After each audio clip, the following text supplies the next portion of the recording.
Hexagram number 15.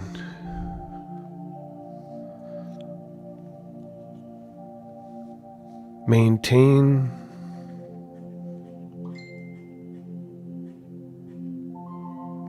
forgive me. Hexagram number 15. Modesty. Go forward constantly, conscientiously, despite mistakes.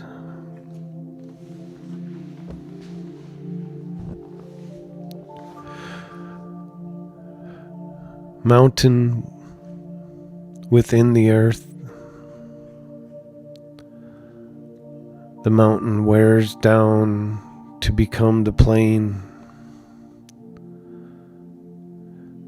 This is the image of modesty, a state of becoming, an attitude of patient conscientiousness and trying to do what is correct. The hexagram counsels us to rid ourselves of ostentation and to develop our character. Ostentation often refers to indulging in some form of justification because we distrust following the truth. Ostentation is involved when we carelessly presume that small bad habits or indulgences do not matter. For example, it is ostentatious to indulge in any form of careless abandon. During such moments, we lose contact with our inner self, thereby lose our awareness both of opportunity to serve the higher good and of danger. Careless abandon occurs when we get caught up in striving to influence or when we get lost in self-assertion. It is our responsibility in serving the good and the true to keep attuned to our inner voice. It is also ostentatious to impatiently distrust that things will work out without our interference.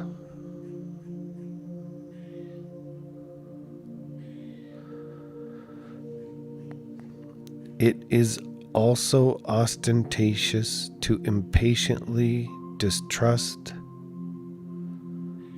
that things will work out without our interference. Distrust causes us to contrive results and to skip the small steps that lead to real progress. It is ostentatious to follow the good only because it leads to a selfish goal. The transformation of character that occurs through ridding ourselves of ostentation represents the attainment of modesty. Through sincerely correcting himself, the superior man carries things to completion. When we learn to follow the true and the good for no reason at all, we will have understood the true meaning of modesty. Receiving this hexagram implies that we need to contemplate the many aspects of modesty. In practice, modesty means we allow ourselves to be led by the higher power without inner resistance. Resistance can take subtle forms. For example, our ego would have us memorize rules and create prescribed ways of approaching problems, because in this way it can retain leadership of our personality. To avoid the ego's encroachment, we need to remain unstructured and not allow ourselves to be seduced by plans and schemes. Modesty means that while we hold to our values and principles, we remain receptive to our inner voice and open to the chance elements that provide the opportunity to say or do the right thing. Such opportunities always occur at surprising moments, particularly when we have an open, alert, and unstructured attitude. The second line of the receptive in Hexagram 2 notes that the ingredients are already on hand for dealing with problems that arise. We need add nothing or take nothing away.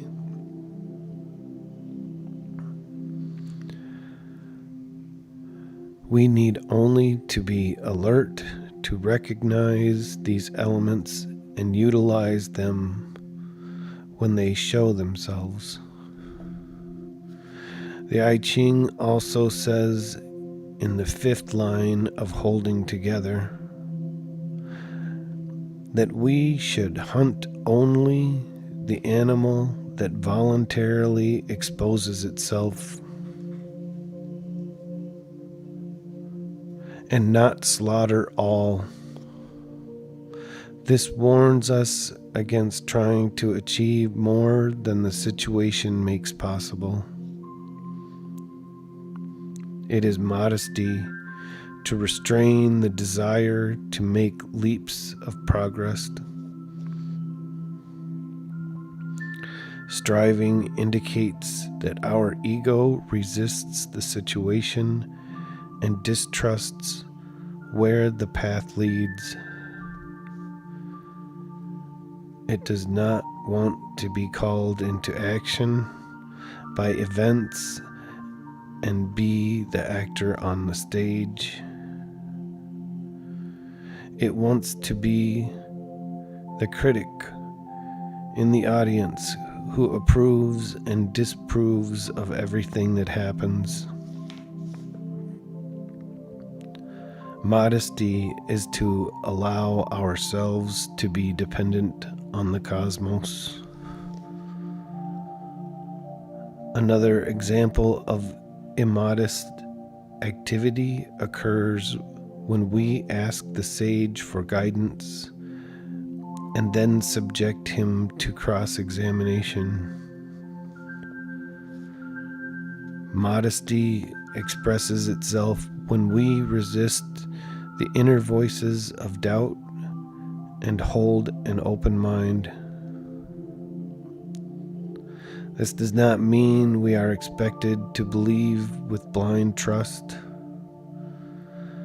but rather that we remain open-minded and patient enough to give the sage's counsel a chance to prove its trustworthiness. Modesty is inconsistent either with blind faith or blind disbelief. Modesty is found in simplicity and openness, and in an active resistance to negative habits of the mind. The arrogant presumptions that shut us off either from the help of the sage or from the potential for good that other people have, and from possibilities inherent in the unexpected. To give up on people is arrogantly to disbelieve in the power of the creative to achieve the unlikely. Who are we to deny this potential by our doubt? A doubt that blocks its regenerating power. Only the sage knows how to make things work to our true best interests. It is modesty to keep our minds open and to recognize that the zigzag path of the creative works to the benefit of all,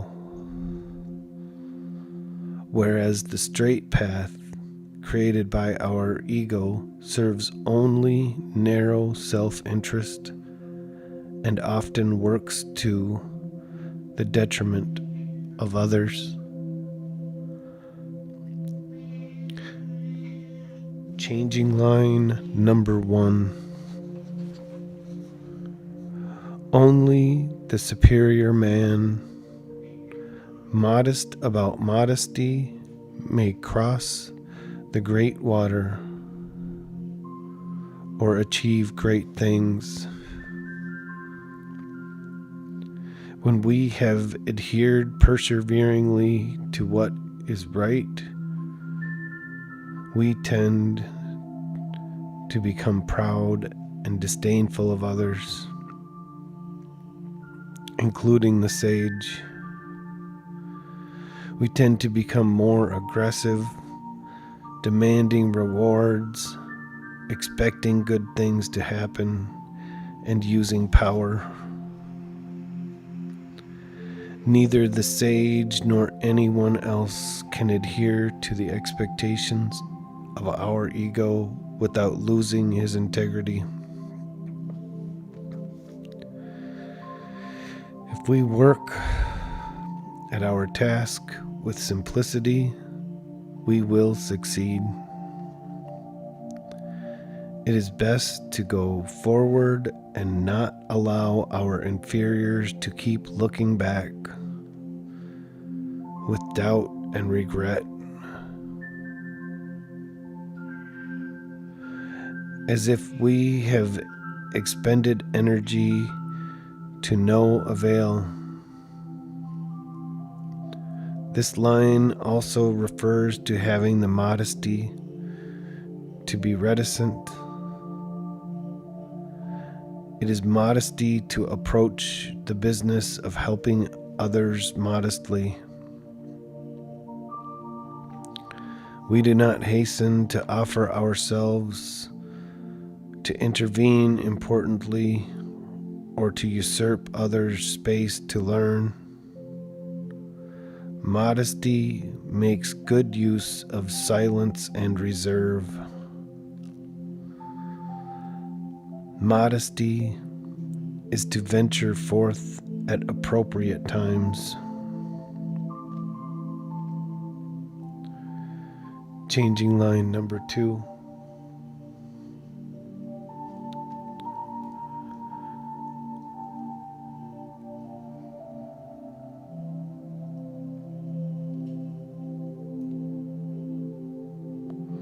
Modesty that comes to expression, perseverance, brings good fortune on a practical basis.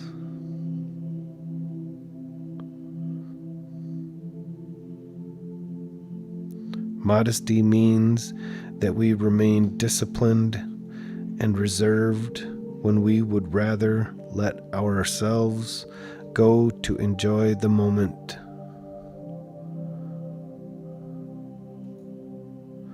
We bite through obstructions by holding strictly to our standards when we would rather be lenient and overlook others' insensitivity or misdeeds. We also disperse anger when we would rather give vent to it. When we hold with determination of these principles, a good influence on others cannot be prevented. Following the good means that we carefully supervise and control the contents of our attitude so that we keep free from fear and doubt that causes us to contrive and manipulate our way through life. This also means we stop listening to impatience, self-pity, anger, apprehension, and other emotions that dissolve our will to keep open and humble. We silence those deluded inferiors who enthusiastically seek ways to skip steps to achieve quick, visible progress. We withdraw from aggrieved feelings and from watching others for signs of change. We dispense with our supervisory attitude and cease going over old wounds. A modest attitude accepts that it is the way of the sage to achieve our goals by finding in events the correct way to proceed. We pre-structure nothing, but rely on what we already have learned from the I Ching of duty and a correct sense of limits. We take our cue from events and look to the essence of each matter put before us. This is to go with the flow.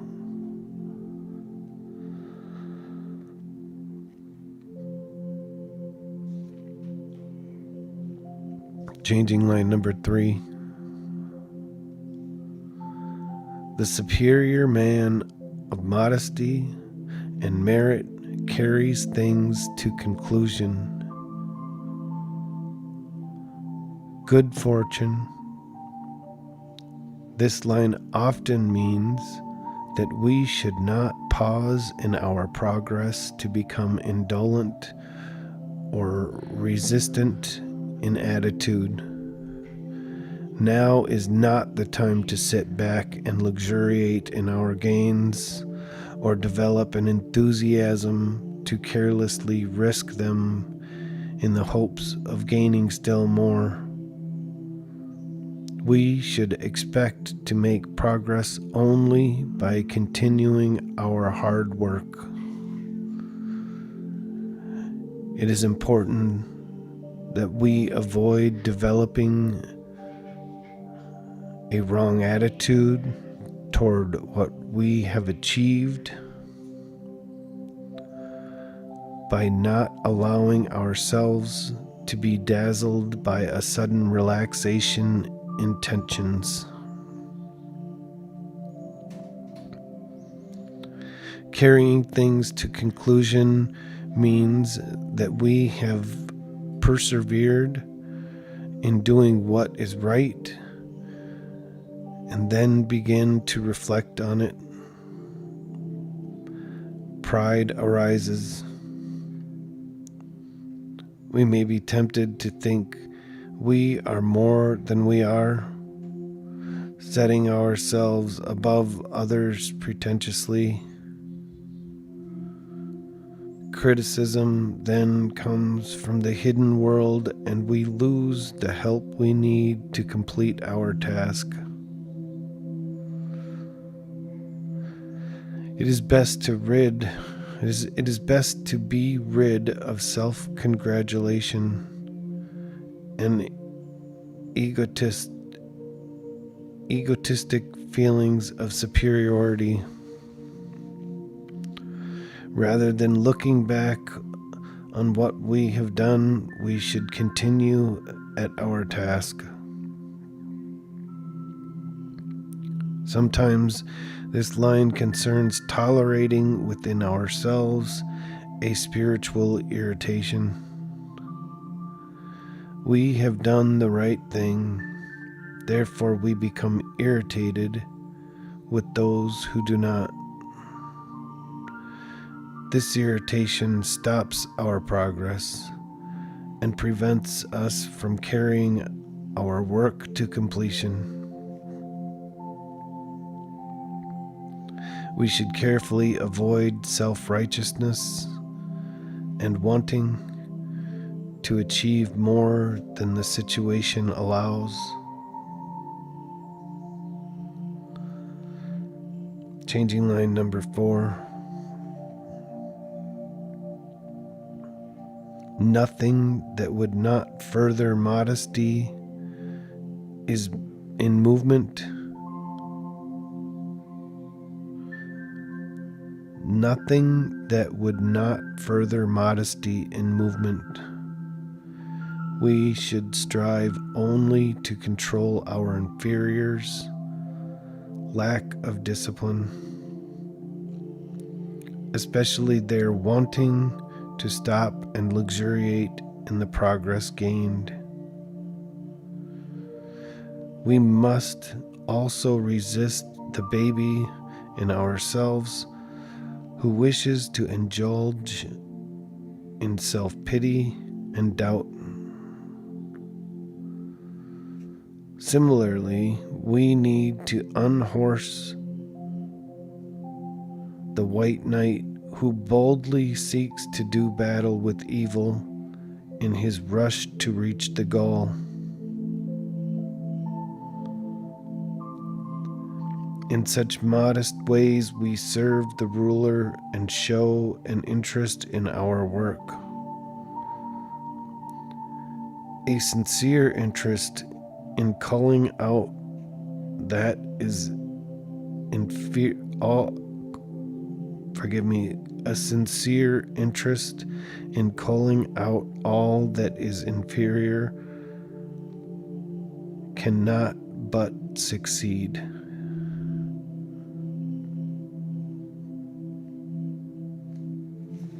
Changing line number 5. No boasting of wealth before one's neighbor.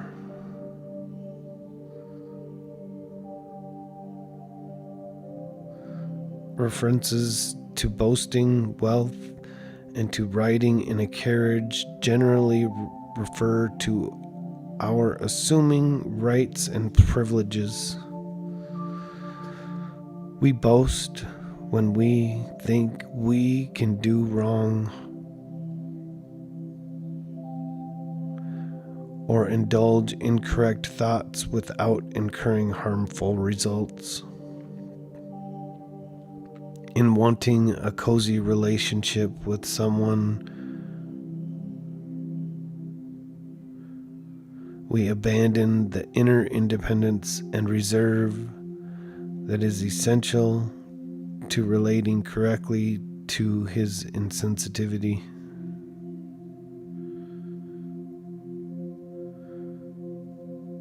If such a person has reacted favorably to our reserve, this should not give rise to the rationale that he has finally corrected himself.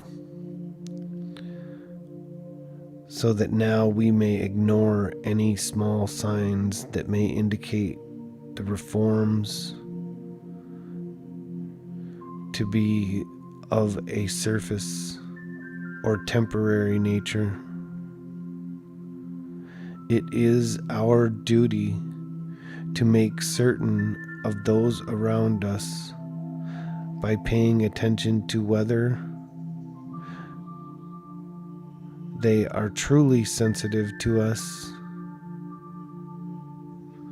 We should also pay attention to any laxity that would cause self-indulgence.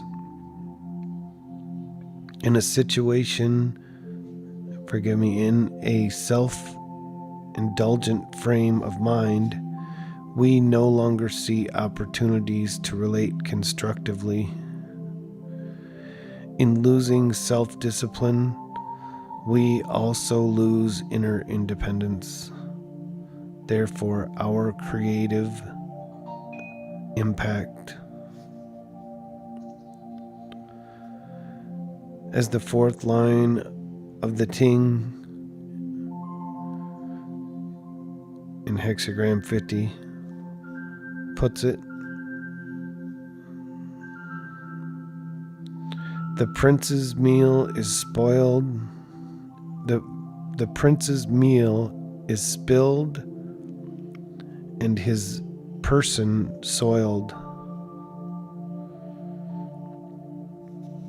To attack with force sometimes means that we must state our position straightforwardly, saying what we are or are not willing to do, or join others in doing.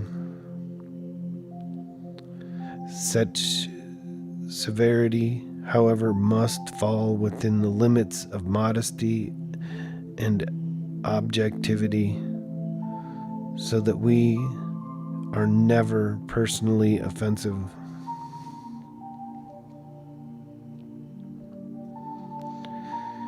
Changing line number 6. Modesty that comes to expression, it is favorable to set armies marching to chastise one's own city and one's country. Modesty comes to expression when we discipline ourselves for indulging self-pity or for listening to false nourishment. The superior man really works at his modesty. This line is similar to the top line in Limitation, Hexagram 60, that mentions that there are times when only by limiting ourselves in the strictest manner can we avoid remorse. Remorse occurs, for instance, when we continue to listen to the rationales of inner conflict.